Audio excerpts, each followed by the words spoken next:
Welcome to the wonderful world of wine. We are your hosts, Mark Lenzi and Kim Simone. Together, we'll be exploring all things wines with you.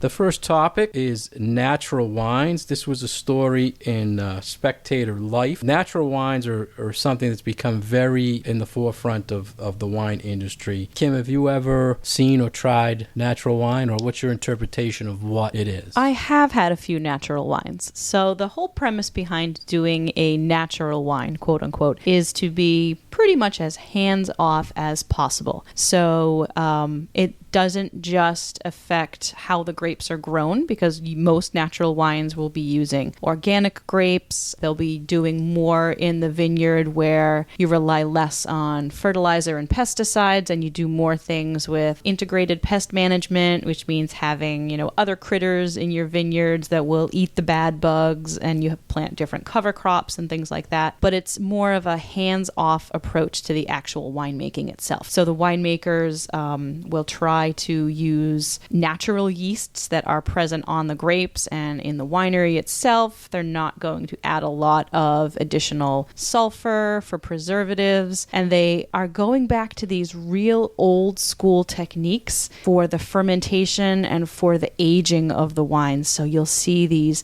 really giant ceramic vessels that they might bury in the ground and age the wine in, and it keeps them cooler. All these other sort of funky things that they're doing that kind of harken back to this real old school way of making wine. Yeah, and I think the simplest way I've seen it stated is people who produce these wines, they fight to say on the label, all it should say is they're using grapes, water, and yeast. That's it. Anybody else who's putting something else in the wine should have to put it on the label. And as we teach all the time, and one of my geeky passions in wine is to always try to figure out what is in my wine. The government itself, they say there's a list of over 60 additives that can be put into a wine, and only one of them, sulfites, is legally needs to be on a label that tell you that it's in there. So the natural movement is that we're using things that it's nothing done more to it to add color, to add flavor, and they feel strongly that everybody else should be doing that. Yeah, it's almost this, I think, kind of belief system where some producers of natural wine are really looking at everyone else who's producing wine in a different way that they are and be like, "Ooh, like that's unnatural wine." It kind of comes down to this whole belief in, what you're adding to your wine is maybe making it a little less, use the word natural again, but a little different and more of a product that is manufactured as opposed to a true agricultural product that is this handmade, artisanal, just letting nature kind of do its thing. Yeah, I mean, there's definitely I see this as there's two totally different sides. There's the natural, then all the way on the other side is the people that feel we're going to do whatever to make the best product. So you as a consumer and as a wine drinker have to pretty much take a side or take a stand. Do you want to know what's in your wine? When you buy food, I know you do, Kim, and I look at the labels. I want to know what's in there, and they have to tell you a lot of times what they're adding. In the wine industry, they don't. There's big business that they actually have sensory labs and chemical labs that you can go into and tell them what you want to taste and how acidic, how much berry, how much color, and they actually chemically make that wine from what you say. So is it bad, or it's the consumer who has to decide that, is the way I look at it. But I think for some of these natural wines, you're going over the complete other side of intervention. So a lot of these producers really with this complete hands-off approach, they're making a wine that, yes, it's really interesting, and there might be all these other flavors that you don't necessarily expect because it's not your typical wine these days, but they don't really last in the bottle.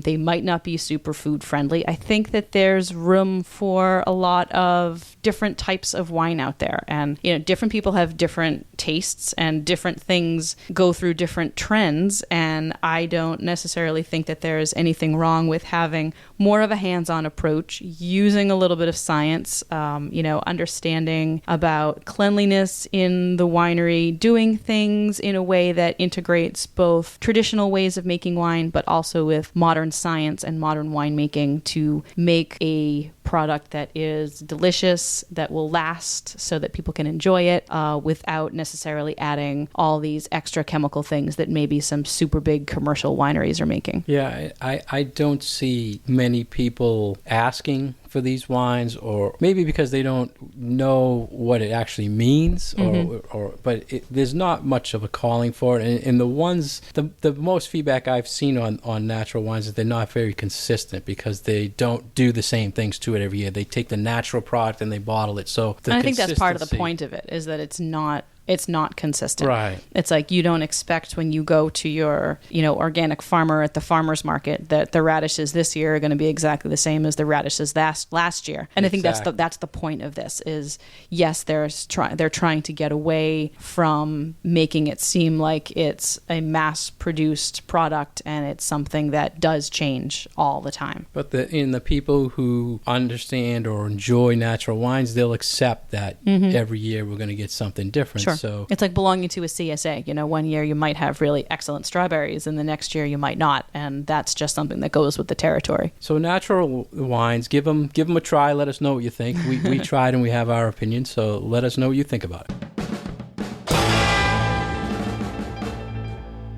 You're listening to The Wonderful World of Wine with Mark and Kim, and we saw a very interesting article a couple of weeks ago in PR News about marijuana and stealing some of the market share of different alcoholic beverages. And it is very interesting. It seems that for millennials especially, and this review was done in California. Study shows that almost half of millennials will replace some of their alcohol consumption with marijuana consumption instead. What do you think about this trend, Mark, especially here in Massachusetts? Yeah, honestly, this scares me. It scared me too. The numbers they showed. You talked about the 51% that replace alcohol with marijuana, but then they showed 34% replace the beer, 18% replace wine, and 14% replace spirits. I mean, those are pretty big numbers, and reasons were pretty crazy. They felt that it's healthier to smoke marijuana than to drink alcohol, and they felt that there's no risk of getting a drunk driving on marijuana. So, I mean, they have some points, but it could be bad news for the wine industry. And I think it's also interesting that we don't really necessarily know, I think, how legalized marijuana, recreational marijuana in Massachusetts is going to play out. This is a California study, but it seems like for here, what exactly are consumers of marijuana going to be doing to replace wine? I mean, I think of drinking wine as something that you do with friends, something that you do with a meal. It doesn't really seem like apples and apples to me. Well, yeah, but I think the marijuana people see the same thing with maybe. friends. It's just, and it's a trend it will eventually come out here. You're seeing things because of the marijuana industry, that there's things where they're doing marijuana and wine pairings.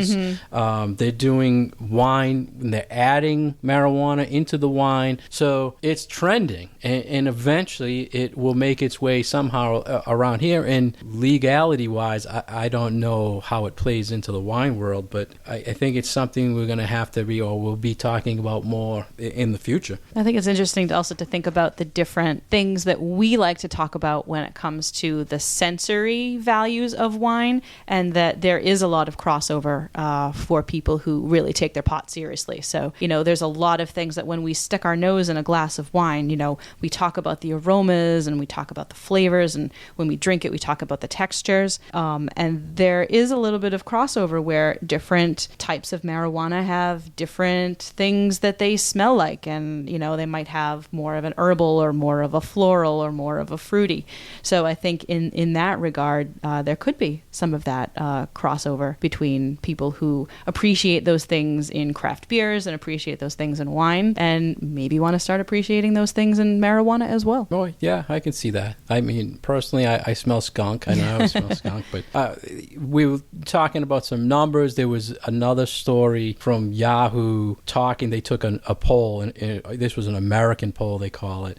And they were 70% say that pot is less risky than alcohol. That's a pretty high number. And 76% say less risky than tobacco. So they're thinking of it as, we're talking in the past about how wine is good for your health. It's almost like they're thinking, or the thinking is, marijuana is more healthy than alcohol. Was it more healthy because it's a substitute for something that might be viewed as less healthy? Like, I wonder how much of that is actual scientific fact and how much of it is that marijuana just doesn't have the, I think, stigma that's associated with alcohol when it comes to driving, getting into car crashes, alcoholism, those associations that alcohol has. It will be interesting. I mean, there's other numbers out there showing how much percentage that will take from the wine industry.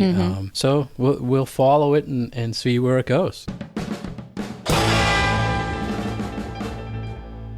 Thank you for listening to The Wonderful World of Wine with Kim Simone and Mark Lenzi. We invite you to visit our Facebook page at The Wonderful World of Wine. Leave us some feedback, leave us some questions, and we will join you again soon. Cheers.